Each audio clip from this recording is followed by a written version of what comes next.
Welcome to the Students Pension Podcast. I'm your host, Fiona Malifia, and I'm doing this with Hubert Hankono Anan. We're excited to launch this podcast dedicated to helping students make informed decisions about their pension plans. Over the coming episodes, we'll be exploring various topics related to pension planning and sharing practical tips, so be sure to tune in regularly. Today, we're joined by Mr. Godfrey Kobena, a data officer at SSNIT. Welcome to the show, Mr. Kobena. Thank you very much. So let's dive right in. Can you walk us through the current pension scheme offered by SSNIT and how it applies to students? Okay, so the current pension scheme we're running is what we call the 3-tier pension scheme, where we have the tier 1, tier 2, tier 3. Tier 1 and tier 2 are compulsory schemes for every worker, whereas the tier 3 it's a voluntary scheme. Now, with students can also join the scheme as workers, that is, students who also happen to be engaged in some form of gainful employment can also register and then join the scheme and be contributing periodically towards their pension. So, sir, can you tell me, do you have any data on students' pension, as in how students can participate in the pension scheme? Can you share that with me, please? Okay, so we wouldn't have a particular data on student participation. The reason is that, like we always say, when people come to register, we rather see them as workers, not as students. So yes, even if the person is a student and then comes to register, probably because he or she is in some kind of gainful employment, here we rather recognize the person as a worker, which we normally refer to as a self-employed workers. So we wouldn't see it as student, unless we are talking about students who register as student probably for the purpose of accessing the student loan. But if it is for the purpose of contributing to the scheme, in that sense, we would rather see them as self-employed people, probably a student who is maybe doing a boat business or an online business alongside schooling. So we will recognize the working part of the student and not him as a student per se. So in that sense, we still recognize the person as a self-employed worker who is contributing towards his pension. Have you observed the trend of young people joining the scheme? So as the law states, a person can join the scheme from the age of 15 years. And yes, we have quite a number of young people joining the scheme. And I think it's also because of the current trend of work, where we have a lot of businesses that young people can engage in, these online kind of businesses, selling boats and all other forms of business. So yes, we have quite a number of young people who are joining the scheme from time to time. So at this point, we go for a commercial break. We'll be right back.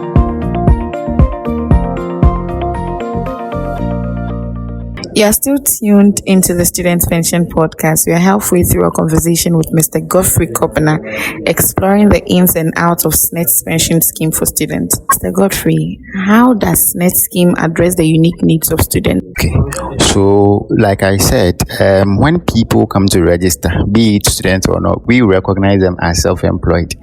And the advantage with the self-employed registration is that, unlike the former workers who are supposed to contribute by law, the employee contributes 5.5% of the base salary and then the employer at 13%. With the self-employed, the flexibility is that you, the contributor, study your own income stream, how funds come, then you decide how much you feel you can comfortably pay monthly without any stress. And again, as you contribute yearly, there is room for you to vary your contribution based on how your business is going. So you are not really obliged to pay a particular amount. You see or study your income stream, study how funds come, then you can comfortably decide how much you think you can pay towards your pension every month. So, Mr. Kobena, looking at the fact that students are self-employed and then they may not be having a constant flow of income, is there any plan for them so maybe a student can miss some payments and then come back to fulfill those payments, or is there any plan like that? All right, so according to the National Pensions Act, a person is supposed to make a minimum contribution of 180 months to qualify for monthly pension. And like we normally say, the 180 months doesn't have to be continuous. It needs to be cumulative. Yes. So along the line, if for one reason or the other, maybe business isn't going so well, so the member wants to break, yes, you can break contributions and come back, you continue with the payment. What is essential is that before or by the time you are 60, you should have made a minimum of 180 months. So yes, there is room for you, maybe due to poor business, or even sometimes you are shutting out business completely. Yes, you can shut down, you come back. Whenever you come back, you continue.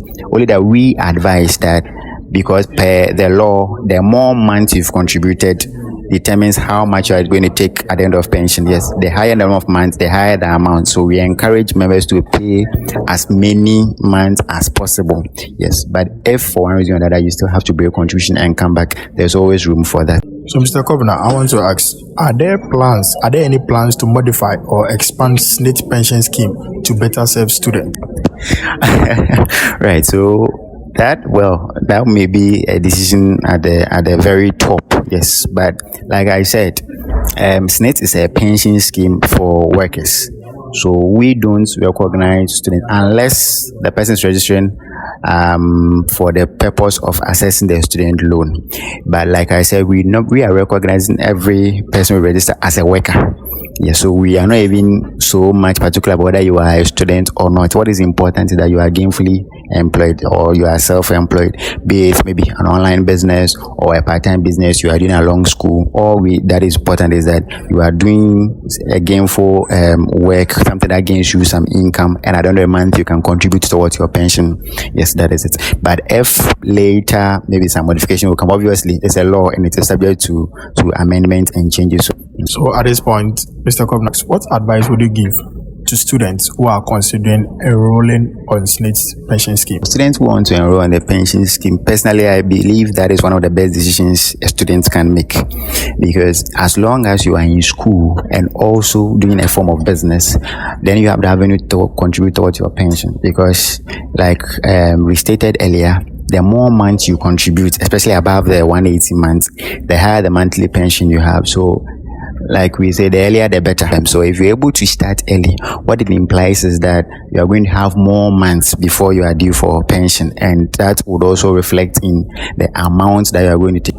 So the more months you'd have would imply a higher pension. So if you're able to start contribution as a student, it's even far better. At least then before you even get into mainstream work, you would have already accumulated some months of contribution, therefore getting a higher pension when you are due for retirement. How does someone who earns more than a single income contribute to SSNIT? How do I go about payments of my pension? So what the law frowns on is being a former worker and at the same time a self-employed. That the law does not agree. That is where an employer is paying for you and you individually want to personally do another payment just to top up. That the law does not allow. But the law allows what you call contribution from multiple streams.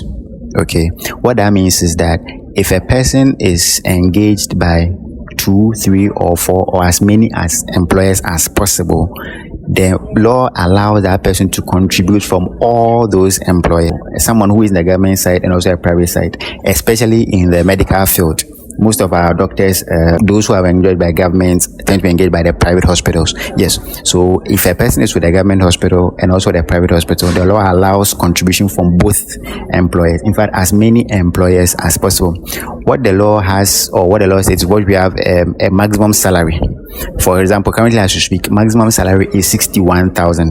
What it means is that the salaries on which you are making a contribution, when you put together, shouldn't exceed 61,000. If it exceeds it one, then the system will cap it. So if you have even 5, 6 employers who are all contributing for you, as long as when you put all those salaries together, it's not exceeding 61,000, the law allows all of them to contribute on your behalf. Yes. We've had a very engaging and educative session with Mr. Godfrey Kovner. Thank you, sir, for sharing your expertise with us today. And to our listeners, thank you for tuning into the inaugural episode of the Student Pension Podcast. Stay tuned for future episodes. Don't forget to subscribe to our podcast and follow us on our social media. My name is Fiona Maulifia and I did this with Hubert Ankonwada.